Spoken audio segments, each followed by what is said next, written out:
Hoy, 20 de noviembre, celebramos a San Félix de Valois, confesor. Nació en abril de 1127 en Francia. Muere el 4 de noviembre de 1212 en Cerfroy-Asne, Francia, a los 85 años de edad. Fue canonizado el 21 de octubre del año 1666 por el Papa Alejandro VII, de la Orden Religiosa de la Santísima Trinidad y de los Cautivos, fundada en el año 1193. Fue sacerdote y cofundador de esta orden religiosa. San Félix, de la Casa Real de Valois, nació el 19 de abril del año 1127. Desde niño se conoció lo que había de ser después, asomándose ya desde entonces muchas señales de su futura santidad, particularmente de su tierno amor a los pobres, con quienes, ya mayorcito, repartía de los platos más delicados que le servían a la mesa.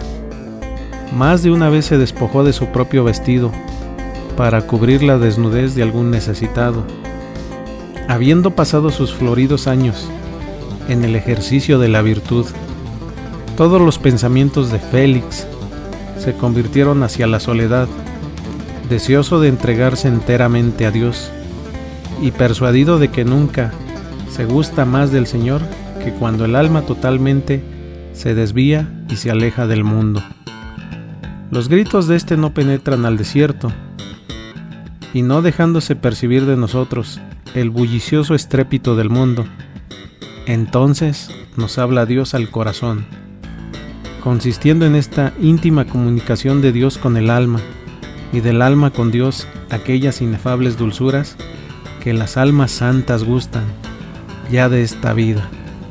Se retiró, pues, Félix del mundo para entregarse más libremente a la contemplación de su Dios, pero antes quiso recibir el sacerdocio para cortar toda esperanza de subir al trono de Francia, de que no estaba muy distante. Ordenado nuestro santo de sacerdote, se retiró al desierto, donde entabló una vida muy penitente, pero endulzada su austeridad con la abundancia de celestiales consuelos. Cuando más se empeñaba él en negar al cuerpo las vivencias de esta vida, más se empeñaba Dios en regalar a su alma con el alimento del cielo.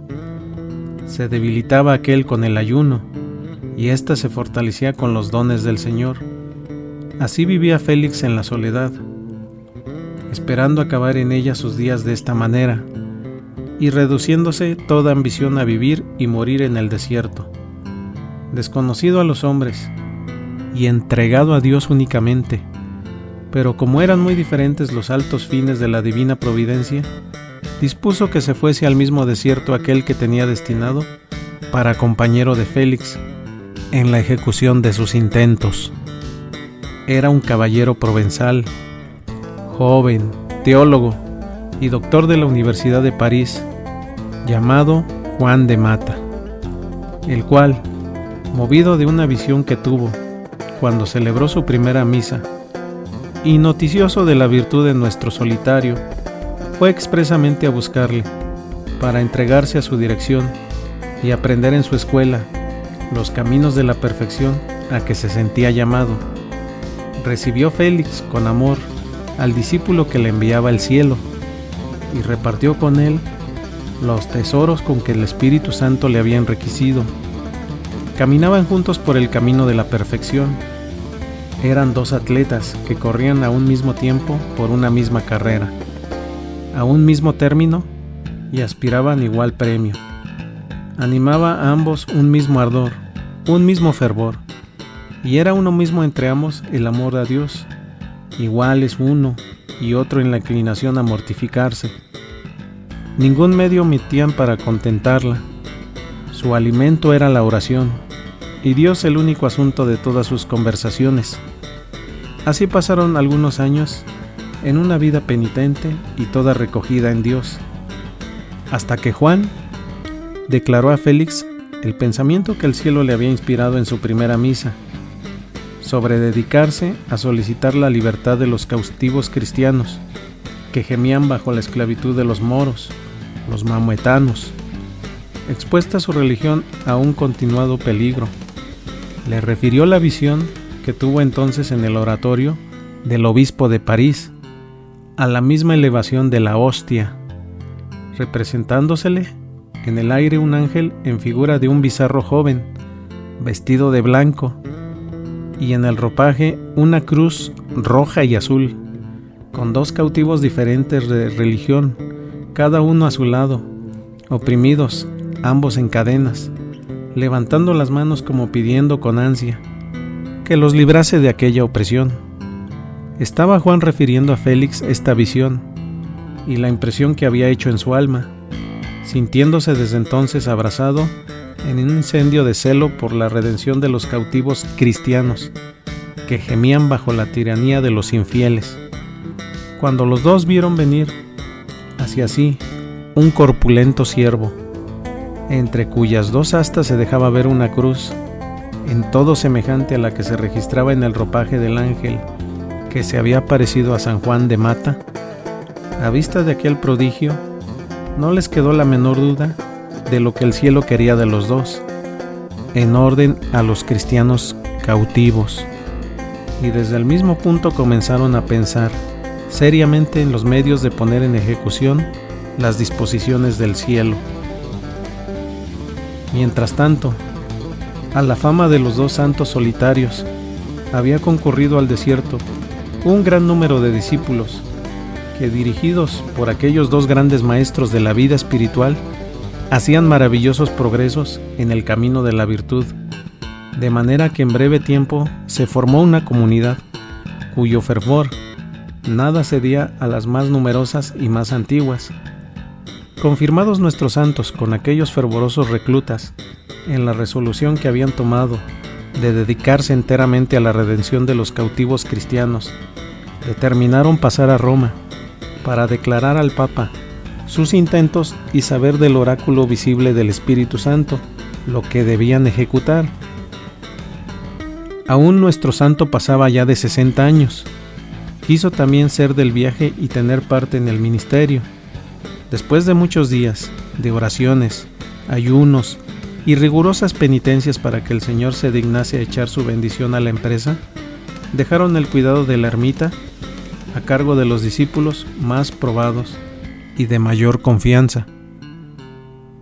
Su viaje fue un ejercicio continuo de oración y de penitencia. Luego que entraron a Roma, se presentaron al Papa Inocencio III, que lo recibió con amor de padre. Le entregaron las cartas de recomendación del obispo de París, en el que daba testimonio de la santidad de su vida, y al mismo tiempo acreditaba la importancia del santo fin, porque habían emprendido el viaje a la corte de Roma.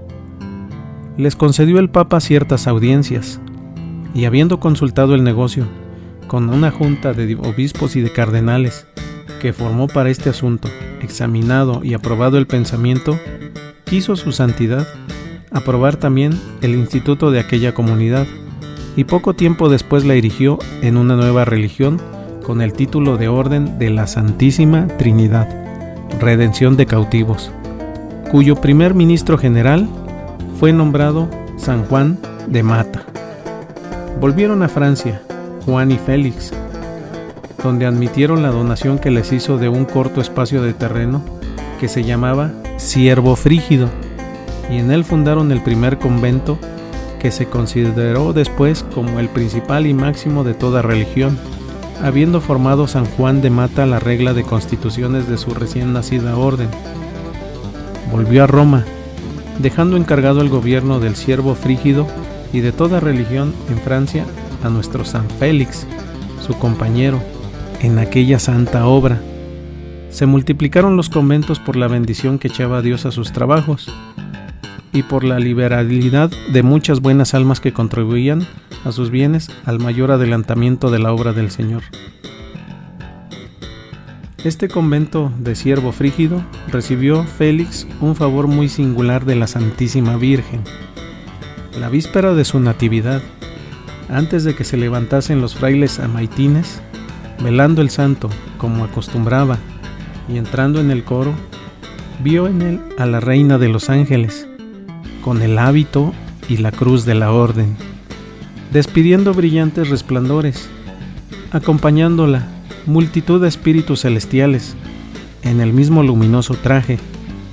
Ahí incorporó Félix con aquel coro celestial, acompañado con el corazón y con la boca las alabanzas que todos cantaban al Señor.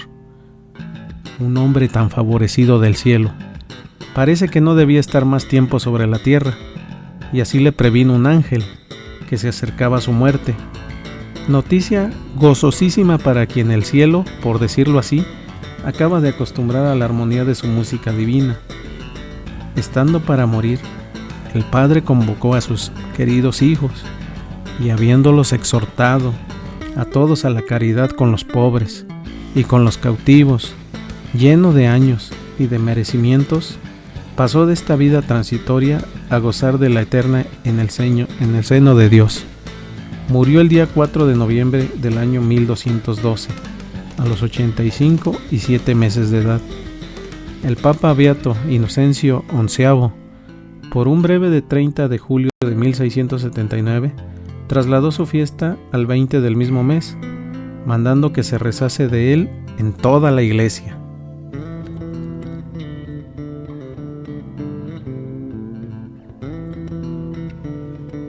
Propósitos. Número 1.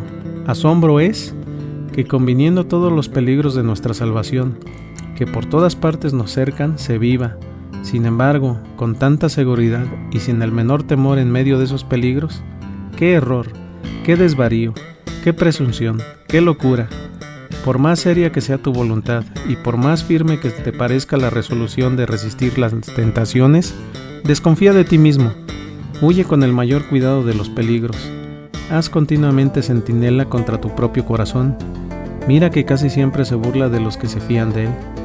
Evita esas concurrencias brillantes. Huye de esos objetos peligrosos. Desvíate de esas conversaciones. Ahoga, sofoca esas inclinaciones demasiadamente naturales. Quien ama el peligro perecerá en él. Segunda enmienda. Este oráculo es de la misma verdad. Si quieres evitar los más imprevistos y los más temibles, teme los más ligeros. Sobre todo has de tener una gran delicadeza de conciencia de todas las materias. Nada te has de perdonar. El negocio de la salvación es delicado, es difícil, muy espino. Nunca sobran precauciones. Ningunos medios están de más para salir de él. Está constantemente sobre de ti el peligro. Y haz particular reflexión a las palabras del Padre nuestro. No nos dejes caer en la tentación, mas líbranos del mal. No te expongas tú mismo a ella por la ligereza ni presunción. La fuga de las ocasiones y la oración son los dos grandes poderosos medios para burlarse de todos los artificios del tentador. Huye del peligro.